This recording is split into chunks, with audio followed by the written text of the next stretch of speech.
Monsieur Jones, le propriétaire de Manor Farm, ferma comme d'habitude le portail extérieur des granges le soir, mais il était tellement ivre qu'il oublia de verrouiller toutes les différentes granges abritant tous les animaux de la ferme. À la lueur de sa lampe, qui vacillait dans le vent, il traversa la cour, jeta ses chaussures près de la porte de derrière de sa maison, se versa le reste de la bière du tonneau, but son verre dans la cuisine, puis se retira dans sa chambre à l'étage où sa femme dormait profondément. À peine la lumière de sa chambre s'était-elle éteinte qu'une agitation se fit entendre dans toute la ferme. La nouvelle était parvenue aux zootechniciens durant la journée. Le vieux cochon sage, Major, lauréat du prix de l'exposition de Wellington, avait fait un étrange rêve la nuit précédente et avait décidé de le partager avec tous les animaux de la ferme.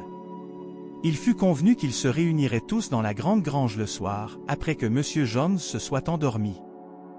1 heure après qu'elle se soit endormie, et au bout de la grande grange, le Major grimpa sur une meule de foin, le visage orné des traits de la bonté, de la dignité, du respect et de la sagesse. Ces caractéristiques se sont accentuées avec l'apparition de ses longues canines proéminentes après l'âge de 12 ans. Les animaux continuèrent d'arriver, choisissant des emplacements propices pour écouter. Les 3 chiens, Bluebell, Jessie et Pinché, furent les premiers à arriver, suivis des cochons de la grange, qui s'assirent en tailleur sur le foin juste derrière l'estrade du Major. Les poules se rassemblèrent sur les avant-toits, les pigeons se posèrent sur les poutres du toit de la grange, et les moutons et les vaches se couchèrent derrière les cochons, la bouche en mouvement, mâchant leur nourriture. Puis Boxer et Clover, les chevaux de trait de la ferme, s'avancèrent, et ils s'assirent prudemment en tailleur sur le foin, de peur de toucher un petit animal qui aurait pu s'y réfugier. Clover est une jument approchant la 50aine, qui a l'air d'une bonne mère, bien en chair et incapable de retrouver sa silhouette d'antan après avoir donné naissance à son 4e poulain. Quant à Boxer, c'est un cheval immense et imposant, plus fort que 2 chevaux réunis, et il a une tache blanche sous le nez qui lui donne un air de benet. En réalité, il est superficiel, même s'il a su gagner le respect de ses congénères grâce à son énergie débordante et à sa noblesse d'âme. Puis arrivèrent Muriel la chèvre blanche et Benjamin l'âne de la ferme. Benjamin était le plus vieux et, bien sûr, le pire des animaux de la ferme. Il parlait rarement, et quand il prenait la parole, c'était avec sarcasme. Il disait parfois que Dieu lui avait donné une queue pour qu'il puisse chasser les mouches, mais que Dieu n'aurait pas mieux fait de le créer sans queue et de l'épargner ainsi de la cruauté des mouches.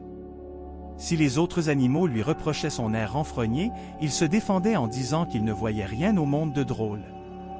Benjamin était fidèle à Boxer sans jamais l'admettre, et il passait ses dimanches à tondre la pelouse avec lui en silence, toujours à ses côtés, comme en vacances. Le verger. À peine les chevaux s'étaient-ils installés sur la paille qu'un petit caneton orphelin entra dans le hall en piaillant. Clover le serra contre elle, et il se blottit contre elle pour profiter de la chaleur, puis s'endormit paisiblement. Puis arriva la jument à la crinière blanche, se pavanant avec un ruban rouge noué par Monsieur Jones. Elle se mit à croquer des morceaux de sucre, émettant un son pour attirer l'attention, exhibant sa beauté et le ruban qui l'ornait. Enfin, le chat vint se glisser entre Boxer et Clover, où il faisait délicieusement chaud, et s'endormit sans même prêter attention au discours du Major le cochon. Ainsi, la réunion de la ferme était complète, à l'exception de Moïse, le corbeau choyé de Monsieur Jones, habitué à dormir dans un nid derrière la porte de derrière de la ferme. Alors, le Major se mit à tousser pour s'éclaircir la voix au début de la réunion, et les personnes présentes l'écoutèrent attentivement. Le Major commença son exposé en disant « Camarades, vous avez sans doute entendu parler de l'étrange rêve que j'ai fait la nuit dernière, dont je vous révélerai le contenu plus tard. J'ai des choses importantes à vous soumettre. Premièrement, comme vous le savez, j'ai atteint un âge avancé, et il ne me reste peut-être plus que quelques mois à vivre. J'ai jugé bon de vous transmettre l'essence de ma sagesse et de mon expérience tant que je suis encore en vie. Ma longue vie, dont une grande partie passée seule, la plume à la main, à méditer sans cesse, m'a permis d'atteindre les secrets de la vie au-delà de cet univers, et c'est le sujet de mon discours. » Le Major poursuivit, « Et maintenant, camarades, quelle est la nature de la vie que nous menons, nous autres animaux? Regardons les choses en face, nos vies sont très courtes, passées dans la peine et la misère. Nous naissons et n'avons droit qu'au strict minimum pour survivre, tandis que les animaux sont exploités par les humains pour leur travail, souffrant jusqu'à leur dernier souffle. Et lorsqu'ils ne sont plus nécessaires, ils sont menés à l'abattoir avec une cruauté extrême. La liberté est née en Angleterre, si bien que les animaux ne connaissent plus le bonheur ni le repos, du début à la fin de leur vie. Nos vies, en vérité, sont la misère incarnée et l'esclavage sous sa forme la plus abjecte. Quant à nous, les animaux, sommes-nous condamnés à accepter ces conditions comme l'ordre naturel des choses? La terre sur laquelle nous vivons est-elle si aride et désolée qu'elle ne puisse nous offrir une vie décente et digne? Absolument pas.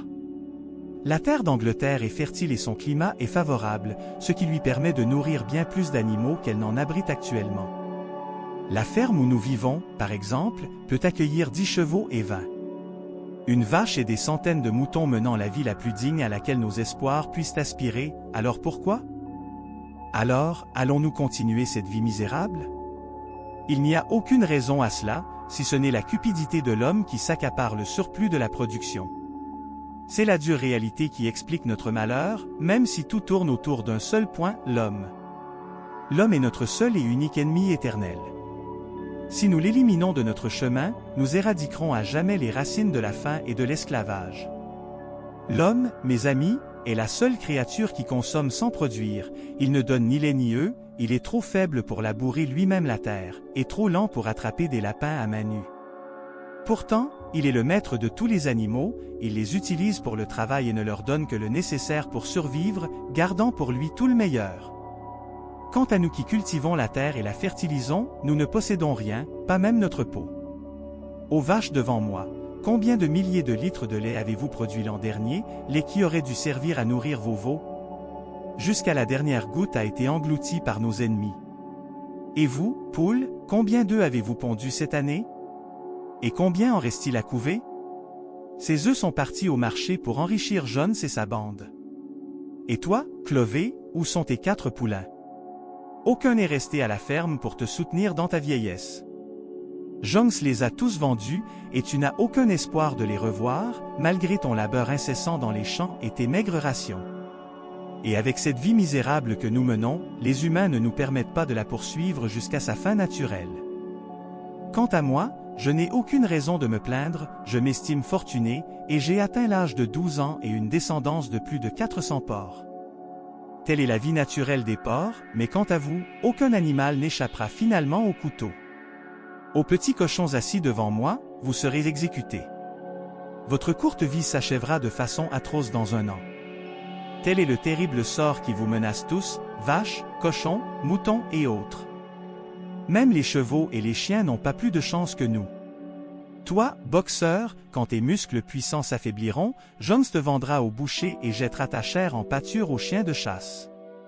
Quant aux chiens, quand ils seront vieux et que leurs dents tomberont, Jones leur accrochera une pierre au cou et les jettera dans l'étang le plus proche.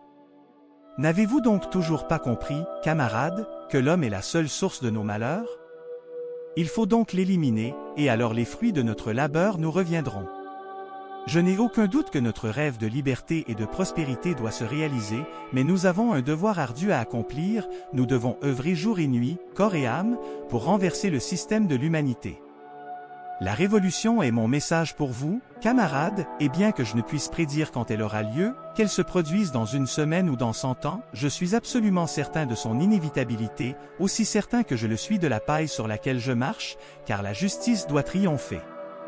Camarades, gardez les yeux fixés sur cet objectif jusqu'à votre dernier souffle, et vous devez transmettre ce message aux 12 générations. Dans les jours à venir, jusqu'à ce que nous atteignions nos objectifs de victoire, poursuivez la lutte avec une détermination inébranlable et ne vous laissez pas diviser par les labyrinthes des querelles sectaires. N'écoutez pas la propagande trompeuse répandue par les humains et leurs alliés, qui prétendent que nous, les animaux, partageons des objectifs communs et que nous avons droit à une part des richesses qui leur sont offertes, ce ne sont que des mensonges. Les humains ne recherchent que leur propre intérêt. Mais nous, les animaux, devons nous unir sur la voie de la révolution. Notre devise, tous les humains sont nos ennemis. Tous les animaux sont nos camarades. À ce moment précis, 4 souris sortirent de leur terrier, furtives, et se rôdèrent à l'arrière. Les chiens se jetèrent sur elles et faillirent les mordre, mais elles parvinrent à s'échapper et à regagner leur terrier à temps. Cette bataille provoqua une grande agitation, si bien que le major leva les pattes avant, signalant le calme, et reprit son discours. « Camarades, nous devons clarifier la situation dès le départ. Considérerons-nous les animaux sauvages comme les lapins et les souris comme nos amis ou nos ennemis ?» La question fut soumise au vote, et une écrasante majorité se prononça pour. Seuls 4 votèrent contre, le chat et les 3 chiens, visiblement perplexes, qui votèrent pour les 2 camps. Le major s'excusa en disant « Je n'ai pas grand-chose à dire sur la nécessité de poursuivre la lutte contre l'humanité et de dénoncer ses méthodes. Notre devise est que tout ce qui marche sur 2 pattes est notre ennemi, et tout ce qui marche sur 4 pattes ou vole est notre ami. Puisque nous nous sommes engagés dans une guerre contre l'humanité, nous devons éviter. En limitant, lui et ses voix, si la victoire nous est promise, nous devons renoncer à toutes les coutumes et traditions humaines, telles que s'établir dans une résidence, dormir dans un lit, porter des vêtements, boire de l'alcool, fumer, manipuler de l'argent ou faire du commerce. Car toutes ces coutumes humaines sont ces inventions sataniques. Et nous devons garder à l'esprit qu'il est essentiel qu'aucun animal ne cherche à asservir d'autres animaux de son espèce en exploitant leur faiblesse ou leur stupidité, car tous les animaux sont égaux. Et maintenant, il est temps pour moi de vous parler de mon rêve de la nuit dernière, car son sujet est si étrange que je ne peux vous le décrire, car je rêvais d'une terre déserte. Et ce rêve a fait ressurgir le souvenir d'une chanson de mon enfance que ma mère me chantait et que j'avais oubliée, ne conservant que quelques échos de la mélodie et des bribes de paroles. Soudain, elle m'est revenue à la vie, vibrante et vibrante de toute sa force, sans la moindre imperfection, depuis que la première génération d'animaux la chantait, avant que l'oubli ne la recouvre. J'ai pensé qu'il me serait utile de vous la réciter, mes amis, malgré mon âge avancé et ma voix rauque. Si vous la mémorisez, vous pourrez alors la réciter et l'interpréter mieux que moi. Son titre est « Aux bêtes d'Angleterre ». Majour éleva la voix et se mit à chanter d'une voix rauque et d'une excellente interprétation. Ses mélodies étaient entraînantes et ses paroles merveilleuses, disant « Ô monstre d'Angleterre » et le puissant troupeau d'Irlande, du petit au grand, et de près et de loin. C'est une bonne nouvelle. C'est la nouvelle aube. À propos d'un lendemain où la bête brisera les chaînes de ses entraves. Astérisque, astérisque, astérisque. Et les forteresses soupirèrent en s'éloignant, disparut sous les coups du méchant, un meurtrier. Sur terre, il combattit. Demain, l'injustice sera vaincue. La condition humaine n'est pas faite pour les humains, mais pour les opprimés. Astérisque, astérisque, astérisque. Ou encore les anneaux nasaux, ou les couleurs de la peur pour les animaux à sabots et à griffes, s'ils se heurtent à la faiblesse. Non, l'injustice ne nous était pas imputable, et nous n'avons pas subi la violence des coups. En vérité, le puissant homme. Astérisque, astérisque, astérisque. Le cartame et le trèfle nous appartiennent pour établir les fondements de notre État et renforcer les principes de notre révolution, et le champ avec tout ce qu'il contient est à nous. Les haricots sont à nous, le blé est à nous, nous éradiquerons l'humanité de ce monde et réparerons les injustices commises envers nos frères. Les haricots sont à nous, le blé est à nous. Astérisque, astérisque, astérisque. La révolution est un creuset de colère. Levez-vous pour le jour tant attendu. Vous ne réussirez que par la tromperie, par l'effort et par la persévérance? À la poursuite du droit usurpé. Bravo à ceux qui s'efforcent et peinent, qui ont réalisé un rêve devant toi, sans tort, tels des langues de flamme. Astérisque, astérisque, astérisque. La récitation de cet hymne suscita un enthousiasme intense chez les animaux, et à peine le major eut-il terminé qu'ils se remirent à le chanter entre eux. Le plus étonnant était que même les animaux les moins intelligents parvinrent à saisir quelques bribes de la mélodie et des paroles. Quant aux plus intelligents, comme les cochons et les chiens, ils le mémorisèrent en quelques minutes seulement. Après quelques essais, les voix de tous les animaux s'harmonisèrent à l'unisson dans leur récitation de « Aux bêtes d'Angleterre » sans la moindre fausse note. Les vaches mugissaient, les chiens aboyaient, les moutons bêlaient, les chevaux hennissaient et les oiseaux roucoulaient. Ce chant les emplissait d'une telle extase qu'ils le répétèrent 5 fois de suite, et s'ils avaient été livrés à eux-mêmes, ils ne se seraient jamais arrêtés. Cependant, le vacarme réveilla M. Jones, qui crut qu'un renard s'était introduit dans la ferme. Il bondit hors du lit et attrapa son fusil, qu'il gardait près de son lit.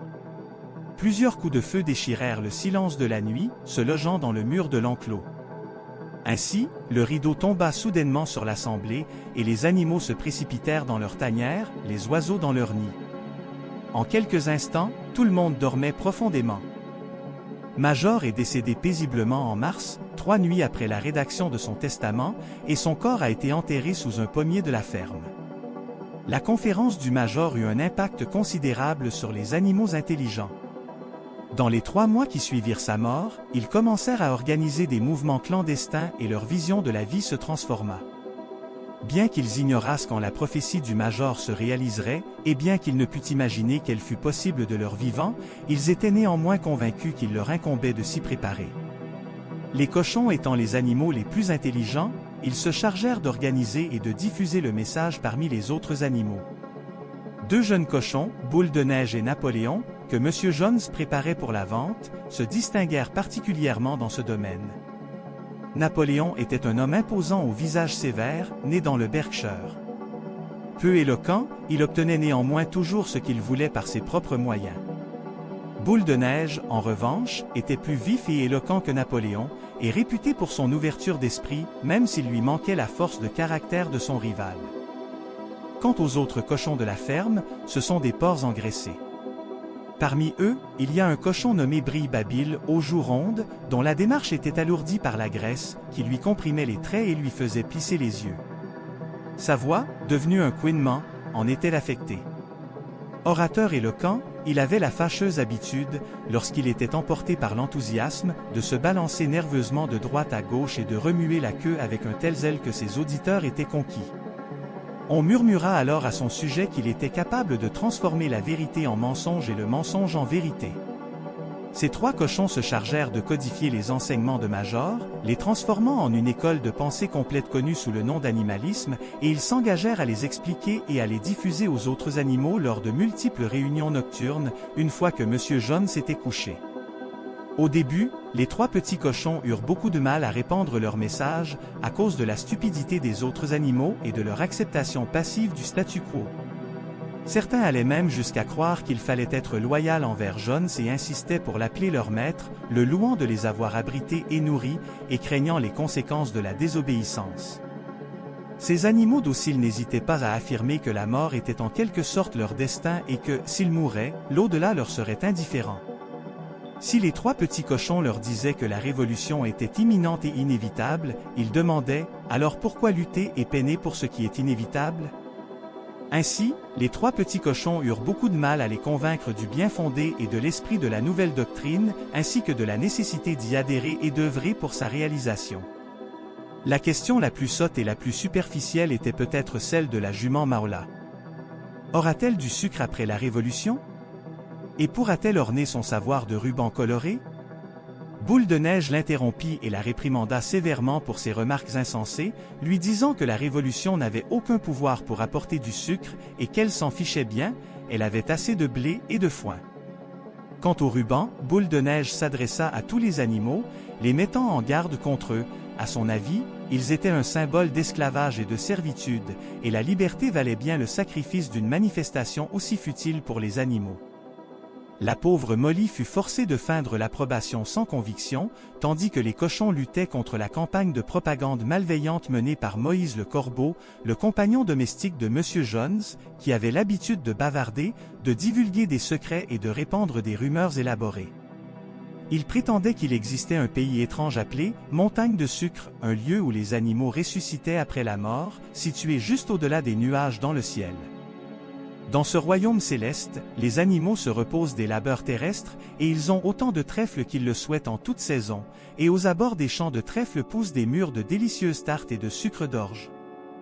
Bien que les animaux méprisassent Moïse pour sa paresse et sa méchanceté, certains crurent en sa prophétie concernant le royaume du sucre, même si les cochons en niaient l'existence. Boxer et Clovet comptaient parmi les disciples les plus fervents de la nouvelle doctrine porcine. Ils assimilèrent tous les nouveaux enseignements et s'efforcèrent de les diffuser parmi les différents animaux en termes simples. Ils ne parlaient que conformément à la doctrine, ne pensaient que dans ses limites et assistaient régulièrement aux réunions dans l'enclos, menant le chant aux bêtes d'Angleterre, à la fin de chaque séance. Et dans un moment d'inattention, avec une facilité inimaginable, elle surgit. Je leur ai alors appris à écrire, puis il a barré l'ancien nom de la ferme, manoir, et a écrit « ferme des animaux » à la place. La ferme avait donc un nouveau nom. Ensuite, les animaux se sont dirigés vers les bâtiments de la ferme et Boule de Neige et Napoléon ont demandé qu'on leur apporte l'échelle. L'échelle était appuyée contre le mur du fond de la grande grange, le mur noirci par la fumée. Puis les deux cochons, Boule de Neige et Napoléon, ont annoncé qu'au cours des 3 derniers mois, ils étaient parvenus à résumer la nouvelle doctrine animale prêchée par le Major en 7 commandements qui en reprenaient l'essence, et qu'ils avaient décidé de les écrire sur le mur pour servir de guide aux animaux et de loi à suivre. Non sans mal, Boule de Neige a grimpé à l'échelle, aidé par Bri-Babil qui portait les pots de peinture, et a commencé à écrire en lettres blanches bien lisibles à 30 mètres de distance sur le mur noir. Les voici, les 7 commandements. Premièrement, quiconque marche sur 2 jambes est un ennemi. Deuxièmement, quiconque rampe sur 4 pattes ou à 2 ailes est un ami. Troisièmement, les animaux n'ont pas le droit de porter de vêtements. Quatrièmement, les animaux ne sont pas autorisés à dormir sur les lits. Cinquièmement, les animaux n'ont pas le droit de boire d'alcool. Sixièmement, un animal ne doit pas tuer un autre animal. Septièmement, tous les animaux sont égaux. Bien que ces instructions fussent écrites dans une écriture élégante, le mot « ami » était mal orthographié, vérité, et la lettre était écrite à l'envers. Hormis cela, son texte était correct. Boule de Neige relut les commandements à chacun, un par un, et les 7 commandements furent approuvés à l'unanimité par les personnes présentes, et les animaux intelligents les mémorisèrent aussitôt. Alors Boule de Neige lui cria dessus après avoir jeté le balai, lui ordonnant de se mettre au travail et lui rappelant l'énorme tâche qui l'attendait, une tâche que les animaux étaient bien mieux placés pour accomplir que Jones et sa bande d'humains. Pendant ce temps, les animaux entendirent les vaches meugler de douleur, elles semblaient inquiètes. Il s'avéra qu'elles n'avaient pas été traites depuis 24 heures et se plaignaient que leur pie allait éclater. Après un moment d'hésitation, les cochons apportèrent les seaux et réussirent à ramener les vaches. Le lait riche en remplit 5 d'entre elles, et les animaux s'interrogèrent sur le sort de ce lait qui avait éveillé leur faim. Les poussins laissèrent entendre que M. Jones avait l'habitude de mélanger leur nourriture avec un peu de lait. Alors Napoléon, qui avait rassemblé des seaux de lait à proximité, leur cria de ne pas s'occuper de choses qui ne les concernaient pas et d'aller directement au champ pour faire la moisson, ce qui était devenu leur principale tâche.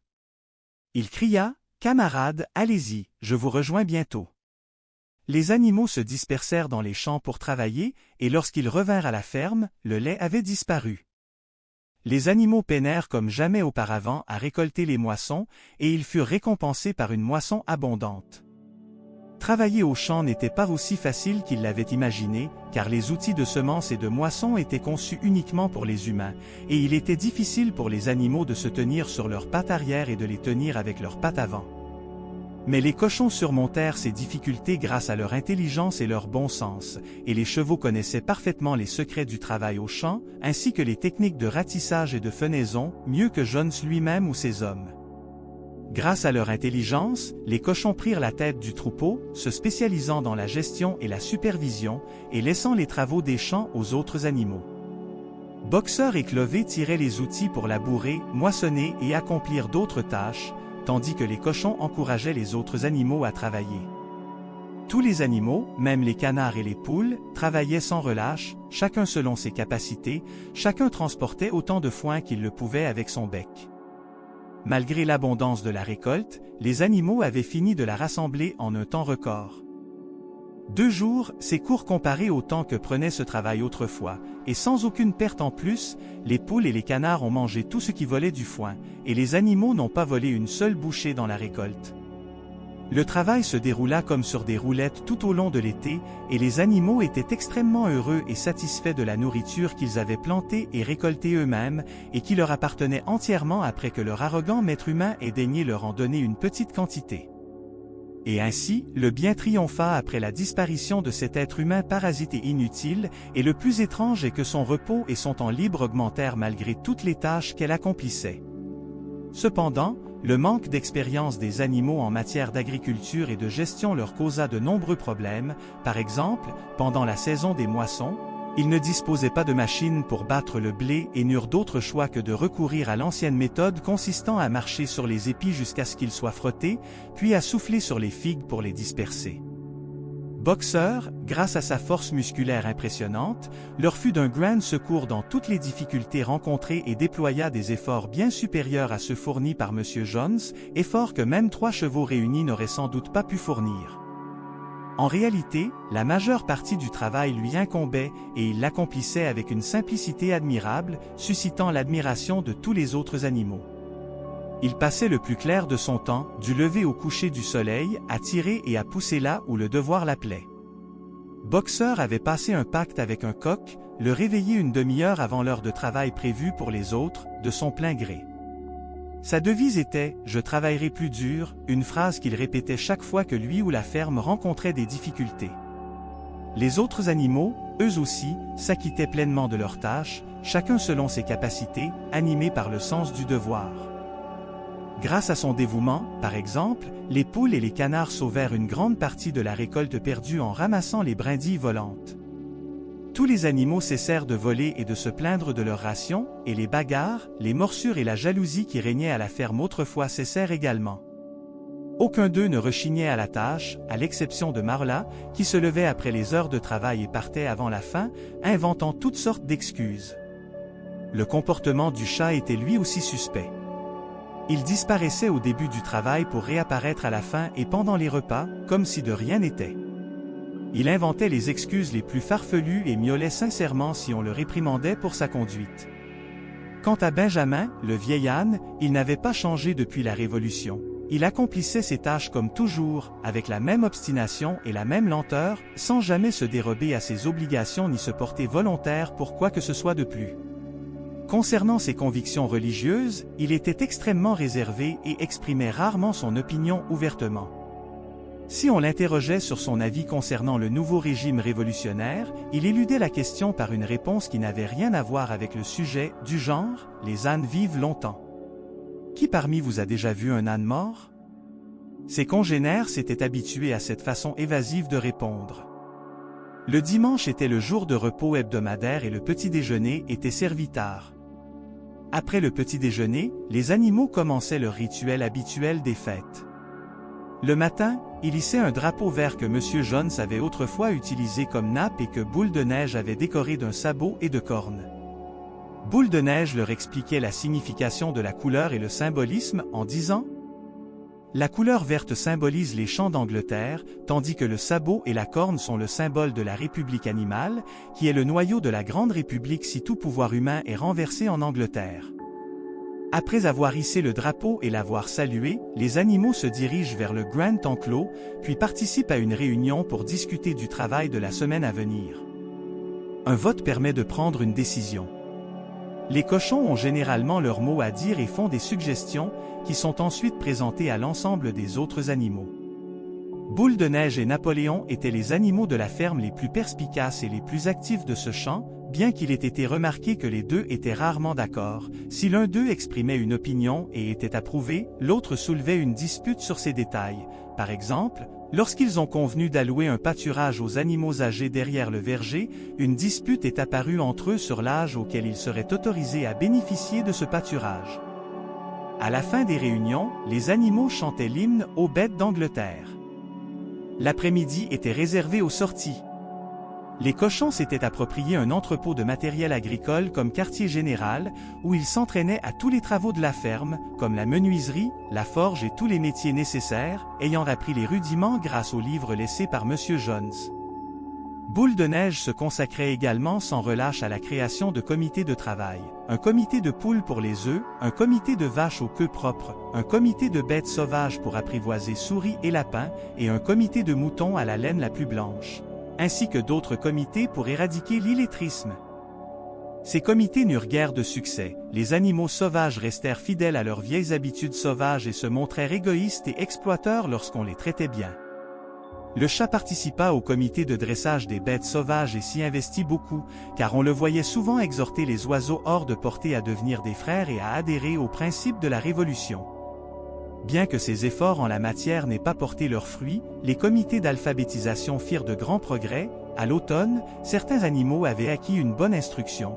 Les cochons savaient désormais lire et écrire, les chiens étaient également capables de lire, bien que leur intérêt se portât surtout sur les 7 commandements, et Muriel la chèvre maîtrisait mieux les bases de la lecture et lisait généralement le soir à ses compagnons des extraits des vieux journaux qui traînaient à la ferme. Les capacités de lecture de Benjamin étaient comparables à celles des cochons, bien qu'il rechignât à faire étalage de son talent, répétant souvent que, pour autant qu'il sache, rien au monde ne valait la peine d'être cherché et lu. Chloé, elle aussi, apprenait les lettres de l'alphabet par combinaison isolée, sans toutefois pouvoir les comprendre en mots ou en phrases cohérentes. Quant à Boxer, sa capacité mentale s'arrêtait aux 4 premières lettres A, B, C, D. Il traçait ces lettres dans la terre avec son gros sabot, puis tentait frénétiquement de se souvenir des suivantes, secouant nerveusement la tête et rabattant ses oreilles, en vain. S'il parvenait parfois à se rappeler quelques lettres, sa mémoire avait déjà oublié les premières, qui avaient tellement épuisé son esprit. Une idée traversa l'esprit de Chloé, qui se rendit silencieusement à l'écurie de Molly et retourna le foin du sabot.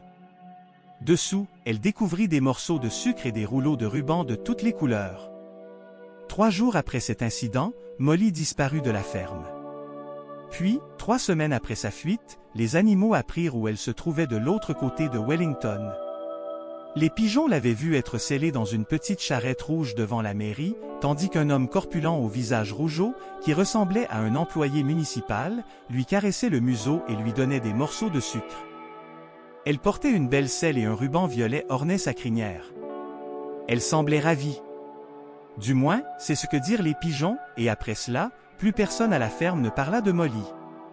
En janvier, le temps était rigoureux, le sol recouvert d'une épaisse couche de glace, et aucun travail ne pouvait être effectué dans les champs. Cela permit aux animaux de tenir de longues réunions dans la grande grange. Les discussions portaient sur les programmes de travail pour la saison à venir. Il était généralement admis que les cochons, de par leur intelligence, seraient chargés d'élaborer les politiques de gestion de la ferme.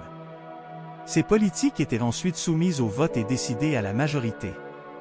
Ce système aurait pu fonctionner sans le conflit constant entre Boule de Neige et Napoléon, chacun guettant la moindre occasion de s'en prendre à l'autre.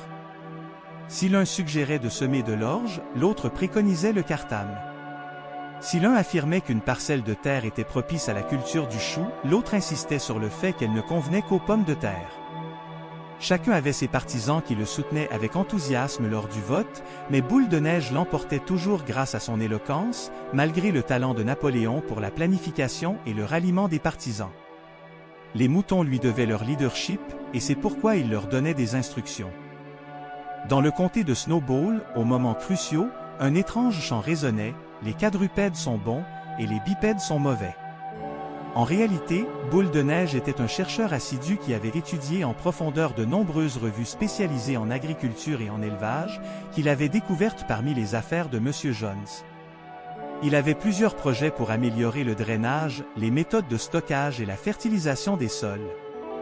Il avait conçu un plan complexe selon lequel tous les animaux feraient leurs besoins directement à des endroits stratégiques et à des moments précis dans le champ, minimisant ainsi les efforts nécessaires au transport du fumier.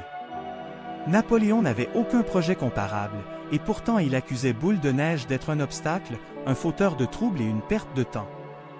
L'une des plus vives disputes entre les 2 cochons concernait leur projet de construction d'un moulin à vent. Dans le vaste pâturage, Boule de Neige, après avoir analysé le sol, désigna un emplacement précis près de la colline et affirma que c'était l'endroit idéal pour construire le moulin. Celui-ci pourrait produire de l'électricité pour éclairer et chauffer les étables en hiver. Il pourrait aussi abriter une scie électrique pour couper le bois, ainsi qu'un moulin à eau, une batteuse et des machines à traire électriques, des choses dont les animaux n'avaient jamais entendu parler. Ils vivaient dans une vieille ferme où tous les outils et les machines étaient très rudimentaires. Aussi, furent-ils stupéfaits d'écouter les explications de Boule de Neige sur ces machines extraordinaires qui feraient le dur à leur place pendant qu'ils brouteraient en paix et profiteraient de leur temps libre pour la culture et la contemplation. En quelques semaines, Snowball avait terminé son dessin du moulin à vent, en utilisant 3 anciennes références pour les détails mécaniques.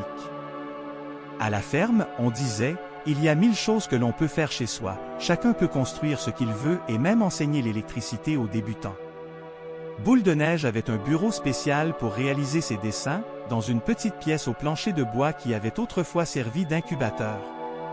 Il y passait de longues heures, seul avec ses livres, un bâton de craie coincé entre ses sabots, dessinant à même le sol, dans un état d'excitation extrême. Au fil des jours, ses traits se transformèrent en dessins complexes d'engrenages et de colonnes qui recouvraient la moitié du sol. Les animaux et les oiseaux venaient à l'atelier au moins une fois par jour pour étudier les dessins, mais l'une de leurs frustrations était de ne pas pouvoir déchiffrer les symboles. Napoléon, cependant, refusait d'assister à ces séances ou de partager l'intérêt des animaux, il déclara même ouvertement son opposition à l'idée de construire le moulin. Un jour, il entra dans le salon et regarda les esquisses d'un air moqueur. Il tourna lentement autour d'elle, pensif, puis s'arrêta dans un coin de la pièce en la regardant, à nouveau. Du coin de l'œil, il leva soudain une jambe et urina dessus, puis sortit. Sans prononcer un mot. Comme c'est souvent le cas chez les animaux lorsqu'il s'agit de désaccords, ils se divisèrent entre ceux qui soutenaient la construction et ceux qui s'y opposaient, d'autant plus que Boule de Neige lui-même ne niait pas les nombreuses difficultés qui entravaient la réalisation de son projet. Les animaux devaient transporter les pierres jusqu'au site, puis les assembler selon les plans. Ce moulin nécessitait également des ventilateurs pour fonctionner, et il fallait trouver des câbles électriques et un générateur. Boule de Neige n'avait pas précisé comment il se procurerait le matériel électrique, et il avait promis de terminer la construction du moulin en 1 an. Napoléon, quant à lui, exprima un avis différent, arguant que le luxe devait primer sur la nécessité, notamment en augmentant le travail pour accroître la production alimentaire. Il craignait que si les animaux étaient réquisitionnés pour la construction du moulin, la production alimentaire diminue, entraînant une famine. Les animaux ont été divisés en 2 équipes, chacune avec sa propre devise. Le premier groupe défendait l'opération Boule de Neige, visant à réduire la semaine de travail à 3 jours seulement, tandis que les opposants reprenaient le slogan de Napoléon, « Travailler pour accroître la production ». Le seul à rester neutre dans cette querelle était Benjamin Lannes, qui doutait de la faisabilité du premier programme, la construction du moulin et la réduction du temps de travail qui en découlerait, comme du second, la possibilité d'augmenter la production. Il disait, la vie est la vie, avec toutes ses difficultés, que le moulin soit construit ou non. Outre les discussions animées concernant le moulin à vent, la ferme fut également le théâtre de vifs débats sur la nécessité de la fortifier en prévision de nouvelles attaques des humains visant à ramener M. Jones à sa ferme, une seconde fois, pour venger leur défaite lors de la bataille de l'étable. Les animaux se doutaient que les humains tenteraient de telles attaques une fois la nouvelle de la bataille répandue, créant ainsi un esprit de résistance passive au sein de la population animale générale du règne. Comme toujours, un désaccord opposa Napoléon et Boule de Neige. Le premier estimait indispensable d'acquérir des armes et de dresser les animaux à s'en servir, tandis que Boule de Neige préconisait d'envoyer des pigeons voyageurs répandre les principes de la Révolution parmi les autres animaux de toutes les fermes. Napoléon, quant à lui, rétorquait que l'armement des animaux était vital. S'ils ne pouvaient se défendre, leur sort était scellé. Les animaux écoutèrent les 2 opinions, sans toutefois parvenir à privilégier l'une par rapport à l'autre, ils restèrent dans un état d'harmonie temporaire avec les 2 interlocuteurs jusqu'à la fin de leur conversation. Enfin, le jour J arriva où Boule de Neige avait terminé ses plans. Le dimanche matin, les animaux se réunirent dans l'étable pour voter sur la construction du moulin à vent. Tandis que Boule de Neige était absorbé par sa présentation, les moutons l'interrompaient sans cesse. Napoléon se leva alors, protestant et expliquant que le projet était une pure absurdité. Il conseilla à ses collègues de voter contre, puis se rassit, de nouveau, après 30 secondes de discours, sans se soucier de l'effet produit. Boule de Neige se leva alors pour défendre son idée, et lorsque les moutons recommencèrent à l'interrompre, il leur cria de se taire. Il présenta avec élégance un exposé complet des avantages que le moulin à vent apporterait aux animaux, améliorant leur niveau de vie et réduisant leur travail. Il laissa libre cours à son imagination quant à l'avenir qu'il envisageait pour le moulin, et captiva son auditoire en expliquant comment l'électricité pourrait servir à battre et moudre la farine, à éclairer les étables, et à chauffer et refroidir l'eau. À ce moment crucial, Napoléon, lançant un regard significatif à son rival Boule de Neige, laissa échapper un cri rauque d'une voix qu'on ne lui avait jamais entendue. Aussitôt, les spectateurs entendirent des aboiements terrifiants, suivis de l'entrée de 9 chiens féroces dans l'écurie, chacun portant un collier de laiton. Les chiens chargèrent Boule de Neige, qui s'enfuit terrorisé, échappant de justesse à leur mâchoire d'un bond. En un instant, Boule de Neige prit la fuite, poursuivi par les chiens, tandis que les animaux se rassemblaient à la porte. Les animaux, saisis d'admiration et de stupéfaction après le départ de Boule de Neige, étaient profondément mécontents de ces décisions, et certains auraient pu protester.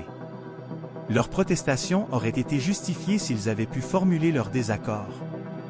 Même Boxer exprima sa tristesse et son mécontentement en rabattant ses oreilles et en secouant longuement la tête de gauche à droite, essayant d'articuler ses pensées, mais en vain.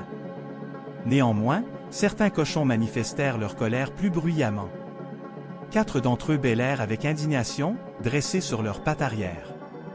Alors qu'ils commençaient à exprimer leur opinion, les chiens assis autour de Napoléon s'agitèrent et poussèrent un grognement sourd, ce qui fit taire les cochons. Puis les moutons se mirent à bêler bruyamment, répétant leur slogan « Les quadrupèdes sont bons. Les bipèdes sont méchants. » Pendant 15 minutes, toute tentative de protestation fut impossible. Après la réunion, Brille-Babil se tourna vers les animaux pour leur expliquer la nouvelle situation. Il commença par dire qu'il était convaincu que ses compagnons comprenaient parfaitement l'ampleur du sacrifice du camarade Napoléon, qui avait accepté les responsabilités supplémentaires qui allaient inévitablement lui incomber. Il leur dit « N'imaginez pas, camarades, que les charges du commandement soient faciles, ni qu'elles soient source de bonheur. Le camarade Napoléon est le premier à croire que tous les animaux sont égaux, et il aurait aimé les laisser libres de faire leur propre choix, mais il craint les conséquences de mauvais choix. » Brille-Babil demanda « Que se passerait-il si vous suiviez Boule de Neige et ses rêves illusoires, alors que, comme vous le savez, il n'est rien de plus qu'un criminel ?» L'un d'eux l'interrompit, faisant remarquer que Boule de Neige s'était bien battu lors de la bataille de l'étable. Il répondit que le courage seul ne suffisait pas, d'autres qualités étaient également importantes. La loyauté et l'obéissance sont primordiales, et il poursuivit « Quant à la bataille, vous comprendrez vite que l'imagination a largement exagéré le rôle de Boule de Neige. L'ordre, camarades, un ordre de fer est notre seul rempart, car nos ennemis nous guettent et, au moindre faux pas, ils nous attaqueront. Camarades, accepterez-vous le retour de M. Jones, une seconde fois ?» Et sans aucun doute, les animaux n'en auraient pas voulu, et les arguments de Brille-Babil les avaient réduits au silence. Il était donc acceptable de sacrifier les séminaires du dimanche si les réunions contenaient la moindre menace pour le retour de Jones et de sa bande. Alors Boxer prit la parole et déclara « Si le camarade Napoléon vous a envoyé avec cet argument, c'est qu'il dit sans aucun doute la vérité. » Dès lors, Boxer adopta la devise « Napoléon a toujours raison », aux côtés de sa propre devise « Je travaillerai ». Puis le printemps arriva, et les animaux se mirent à labourer la terre, tandis que la planche à dessin que Boule de Neige s'était réservée restait fermée. Les animaux avaient complètement oublié le projet du moulin à vent, croyant que les dessins avaient été effacés du sol. Chaque dimanche matin, les animaux se rassemblaient dans le grand enclos pour entendre leurs ordres hebdomadaires. Le programme de la journée commençait par la levée du drapeau, suivi d'une procession au cours de laquelle les animaux s'inclinaient devant le crâne du vieux major, qu'ils avaient exhumé de sa tombe et placé sur un piédestal. Il était ensuite positionné sous le drapeau, à côté du fusil. Après cela, ils entraient dans le grand enclos. Les animaux ne se réunissaient plus en privé pour échanger leurs opinions, comme ils le faisaient auparavant. Napoléon présidait le conseil, avec Brille-Babil d'un côté et Minimus, un cochon, de l'autre. De l'autre côté, une figure imposante, dotée d'un talent exceptionnel pour la composition de chansons et de poèmes, entourait les 3 chiens et les 9 autres en demi-cercle, tandis que le reste des cochons prenait place derrière eux. Les autres animaux étaient assis face à Napoléon, qui leur récitait les ordres hebdomadaires à la manière des communiqués militaires. La réunion s'achevait ensuite après le chant de l'hymne aux bêtes d'Angleterre.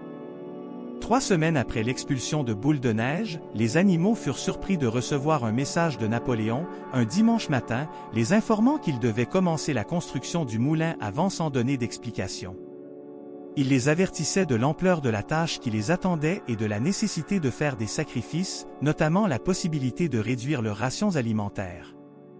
Il mentionnait qu'un comité spécial de cochons s'était réuni ces 3 dernières semaines pour préparer le nouveau projet, après y avoir apporté de nombreuses modifications et améliorations, ce qui porterait probablement le délai de réalisation à 2 ans. Ce soir-là, Bri-Babil réunit les animaux et leur révéla que, en réalité, le camarade Napoléon ne s'était absolument pas opposé au projet, bien au contraire. Il prétendait que l'idée du moulin venait de lui et que les plans avaient été volés dans ses papiers. Il affirmait que le projet tout entier, du début à la fin, était son invention. À ce moment-là, un des animaux l'interrompit. « Si c'est le cas, alors à quoi bon toute cette opposition de Napoléon ?» Bri-Babil, d'un air narquois, répondit « Vous ne comprenez donc pas, camarade, à quel point notre chef est rusé. Napoléon a feint toute cette opposition pour se débarrasser de Boule de Neige, de sa mauvaise influence et de ses manières. Quelle horreur!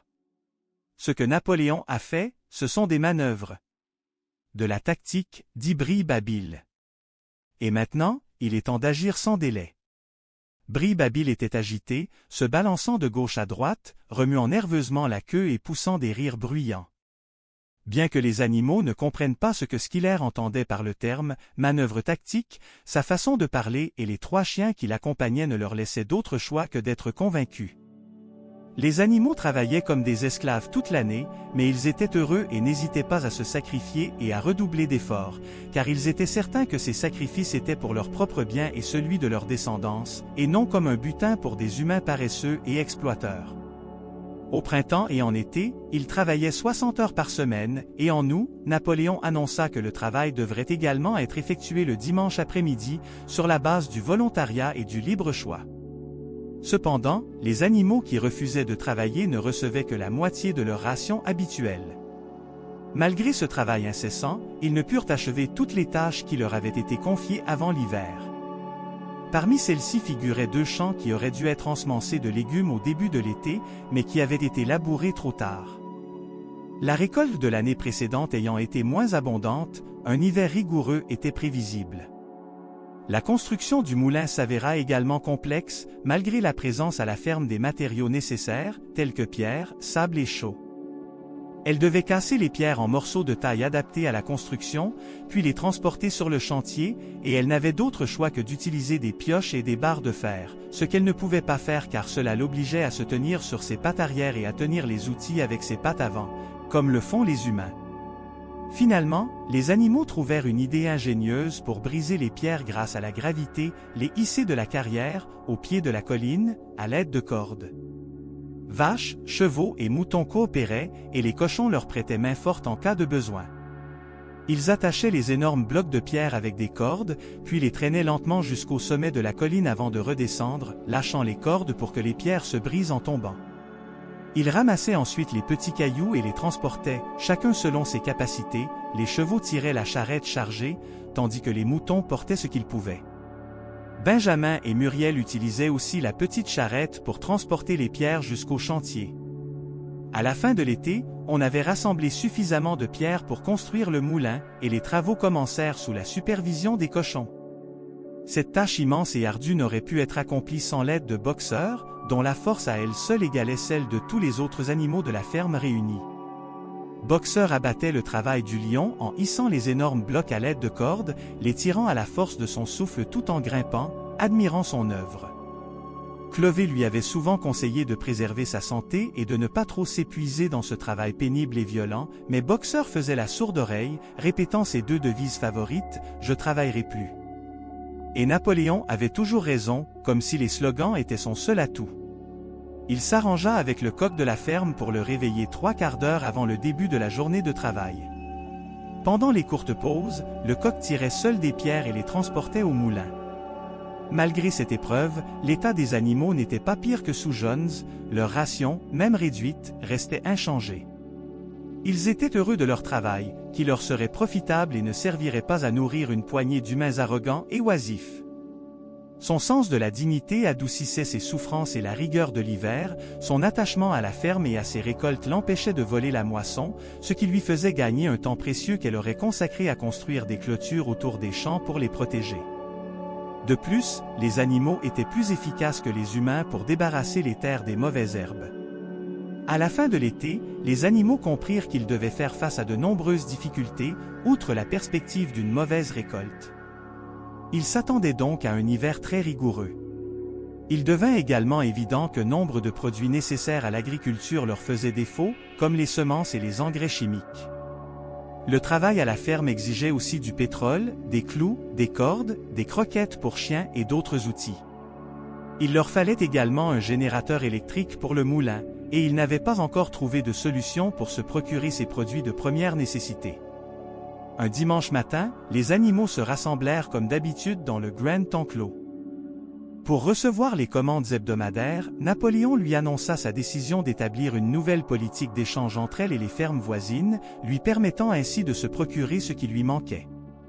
Il lui expliqua que ces échanges étaient bien différents, par leur contenu et leurs objectifs, du commerce traditionnel. Il insista également sur le fait que tout ce dont le moulin avait besoin était prioritaire et devait primer sur tout le reste. Il annonça donc qu'il était en route pour conclure des accords de vente de foin et d'une partie de la récolte de blé, et que, si nécessaire, il pourrait être amené à vendre une quantité d'œufs au marché de Willingdon. Napoléon annonça que les poules accueilleraient favorablement une telle décision, malgré le sacrifice qu'elle impliquait de leur part, comme une contribution à l'achèvement du moulin. Une fois de plus, un sentiment de malaise s'empara des animaux. N'avaient-ils pas auparavant convenu de s'interdire tout commerce avec les humains ou tout achat en argent? Les animaux n'avaient-ils pas unanimement adopté de tels principes après le coup d'État et l'expulsion de M. Jones? Ces décisions étaient encore fraîches dans leur mémoire, ou peut-être s'imaginaient-ils qu'elles l'étaient encore. Lorsque les 4 cochons représentant l'opposition se levèrent timidement, ils regagnèrent rapidement leur place après avoir entendu un aboiement menaçant. Les moutons se mirent à bêler bruyamment, à 4 pattes et à 2 pattes, en reprenant en chœur « Les bons sont bons. Les mauvais sont méchants ». La séance se calma un instant et la tension qui avait caractérisé la réunion retomba. Napoléon leva la patte avant, exigeant le silence, et annonça qu'il avait déjà pris toutes les dispositions nécessaires pour mettre à exécution ses décisions. Il se chargerait personnellement des communications avec les humains et ne voyait donc aucune nécessité de contact entre les